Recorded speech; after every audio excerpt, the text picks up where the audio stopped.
Hello दोस्तों, welcome back to my channel. मेरे channel Nishu multi universe में आप सबका फिर से एक बार स्वागत है दोस्तों। और कहानी के इस सफ़र में मैं सावरी की स्टोरी आप लोग को सुना रही हूँ। और सावरी की यह जो स्टोरी है दोस्तों, बहुत ही मतलब दिल को छू जाने वाली है। और इसका पार्ट 3 मैं लेकर आई हूँ दोस्तों अपने इस वीडियो में, जिसमें कि अभी उससे पहले आप लोगों ने जाना कि सावरी जो है एक सावरे कलर की लड़की है। उसका रंग जो है बहुत दबा हुआ है और उसको बहुत सारे मतलब हीन भावनाओं का सामना करना पड़ता है। और वो उसी मतलब माहौल में बड़ी होती है और धीरे धीरे कॉलेज में जाती है। और उसके कॉलेज में एक लड़का आता है जो कि काफ़ी लुकिंग हैंडसम रहता है। और लेकिन उसके अंदर कोई भी ऐसी भावना नहीं है कि सावरी सावले रंग की है तो इसके साथ नहीं बैठना है, उससे बात नहीं करना है। सारा कुछ उससे बात करता है, फ्रेंडशिप होती है।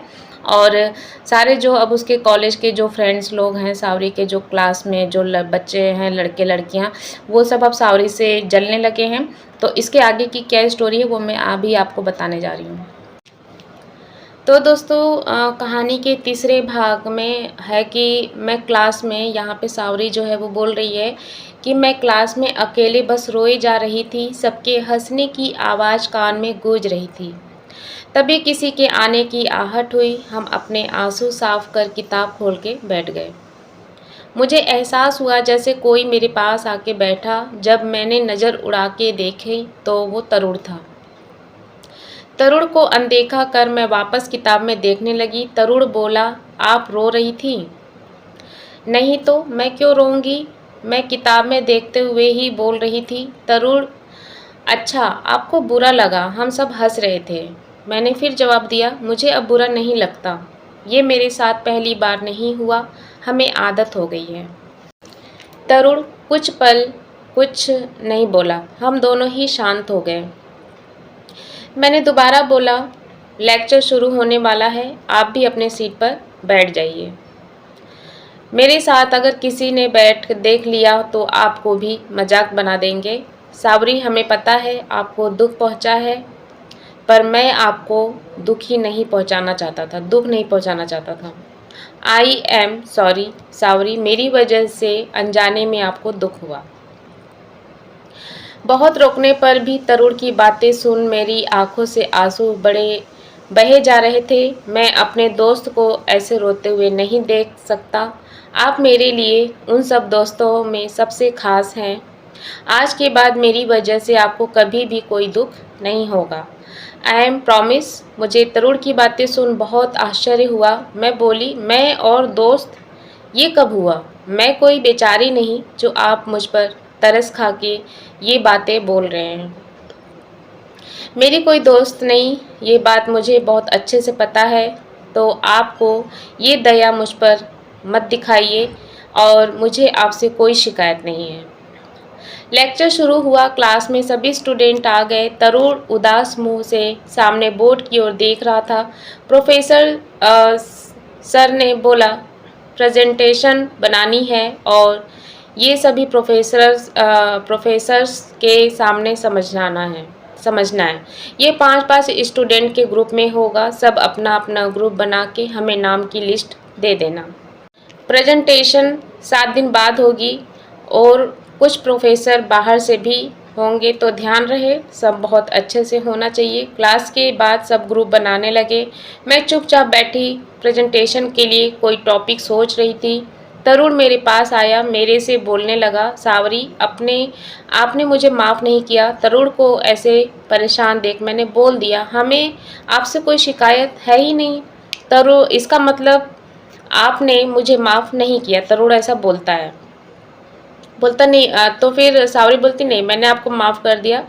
मैं हाँ बोलते हुए बोली, अगर आप यही सुनना चाहते हैं तो मैं हाँ बोलती हूँ कि मैंने आपको माफ़ कर दिया। तरुण के चेहरे में मुस्कुराहट फैल गई। ठीक है, तो हम आज से दोस्त हैं। आपको नहीं रखनी मत रखो, पर मेरी तरफ से तो मैं आपको दोस्त ही मानूंगा। और तरुण की दोस्ती कोई ऐसी वैसी नहीं, मैं जिससे दोस्ती करता हूँ उसे दिल से निभाता हूँ। किस्मत वालों को मिलती है मुझसे दोस्ती। और मैं मुंह नीचे कर ये सब सुन रही थी। झूठ या सच ये तो पता नहीं, पर सुनकर अच्छा ज़रूर लग रहा था। हमने अपने नोट्स मांगे। अगर आपका काम पूरा हो गया हो तो हमारे नोट्स हमें दे दीजिए। मुझे भी प्रेजेंटेशन के लिए फ़ाइल और कंप्यूटर पर भी पीपीटी तैयार करनी है। तरुण उदास मुंह बनाते हुए, नहीं अभी तो नहीं हुआ, कुछ हो गया, रात भर जग के कर लूँगा। कुछ रह गए, तबीयत भी ठीक नहीं है, कोई मदद करने वाला भी नहीं है। मैंने पूछा कितना रह गया? तरुण ने तपाक से बोला, बस 2 सब्जेक्ट का। मैं कुछ सोचते हुए बोली, ठीक है, एक काम मैं कर दूँगी। और बहुत खुशी से बैग से अपनी नोट्स रजिस्टर सब हमारे सामने कर दिए। हमने सब अपने बैग में रख लिए और पूछने लगी, तो किसके ग्रुप में आ रहे हो? तो ये भी कोई पूछने वाली बात है? आपने मेरी इतनी मदद की है, आप जिस ग्रुप में होंगी उसी ग्रुप में मैं रहूँगा। तरुण हंसते हुए बोला। हम्म, करते हुए देखते कल फाइनल होंगे ग्रुप में।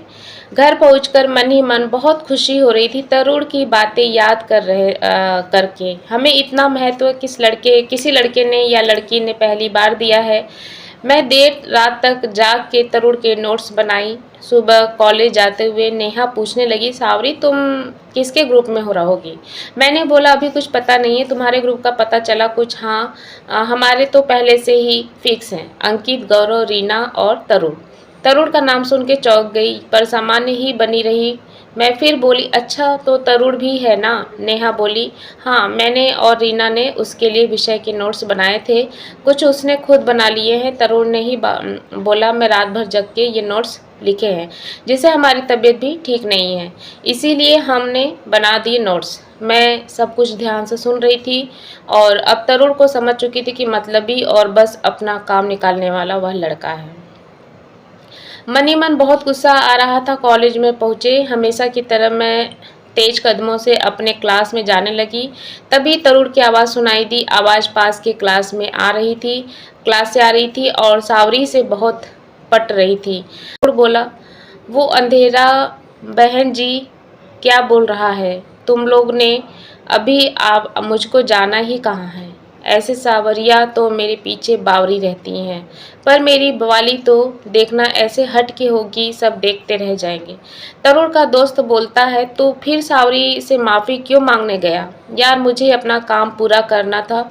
लड़कियों से थोड़ा मासूम बन के बात करो, बहुत जल्दी ही पिघल जाती हैं और फिर तुम अपना काम कह दो, वे करने के लिए तैयार हो जाती हैं। फिर तरुण के दोस्त ने बोला कि चल ठीक है, अब क्लास में चलते हैं। सब जैसे ही क्लास के बाहर मुझे देखते हैं चौंक जाते हैं। मेरी आंखों में आंसू थे। मैंने जल्दी से नोट्स निकाले और तरुण के हाथ में पकड़ा दिए और बोलो, मुझे बहुत अफसोस है, मैं तुम जैसे मतलबी लड़के का विश्वास कर बैठी। अरे काम तो मैं ऐसे भी कर देती, मैं तुम जैसे मतलबी नहीं। तुमने झूठ बोला, तबीयत खराब का नाटक किया। अब मुझसे कोई मजबूरी में भी मदद मांगेगा तो मुझे उस पर कभी विश्वास नहीं होगा। तरुण के दोस्त तरुण पे मुस्कुरा रहे थे, जिसे तरुण चिढ़ गया। तब वो बोला, तुम अपने आप को समझती क्या हो? मुझ जैसा कोई लड़का तुमसे क्यों बात करेगा? अपनी शक्ल देखी है आईने में, तुमसे कोई भी बात नहीं करेगा। मेरे आंसू जो आंखों में रुके थे वह अब फिर से बहने लगे थे और रोते हुए बोलो, अगर दोस्त तुम जैसे होते हैं ना, तो मैं बहुत खुश हूँ कि मेरा कोई दोस्त नहीं। इतना बोलकर मैं अपने क्लास में चली गई। तो दोस्तों, यह थी आज की पार्ट 3 में, और आगे का जो इसका क्लाइमेक्स है वो मैं नेक्स्ट पार्ट में लेकर आऊँगी। आपने देखा कि किस तरह से सावरी फिर से हर्ट होती है। तो दोस्तों, यह थी सावरी की कहानी पार्ट 3, और पार्ट 3 में आप लोगों ने देखा कि सावरी का फ़ायदा किस तरह से तरुण उठाता है, उसकी भावनाओं को ठेस पहुंचाकर, और उससे चिकनी चुपड़ी बातें करके और मीठे बोल बोल के, मुस्कुरा के उससे फ्रेंडशिप का नाटक करके अपना काम निकलवा लेता है।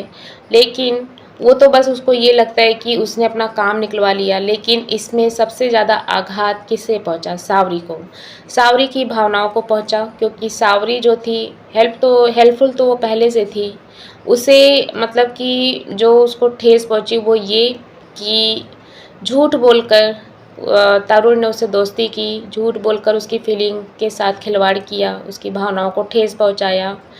झूठ बोला कि उसकी तबीयत ख़राब है, उसको नोट्स रेडी करना है, और इस तरह से इधर भी अपने सावरी से भी अपना काम निकलवाता रहा, और उधर दूसरे फ्रेंड्स जो उसकी गर्ल्स फ्रेंड्स थीं उनसे भी अपना काम निकलवाता रहा। लास्ट में जब उसे पता लगता है, चोरी चुपके बातें जब सुनती है क्लास में, तो उसे बहुत आघात पहुंचता है। तो दोस्तों आप लोग बताइएगा, क्या यहाँ पे तरुण सही है या फिर सावरी की जो भावनाएं टूटी हैं उसमें आप लोग कहाँ तक उससे सहमत हैं? बताइएगा ज़रूर कमेंट बॉक्स में। और अपने नए वीडियो में, अपने सावरी के नए पार्ट में हम फिर से हाजिर होंगे।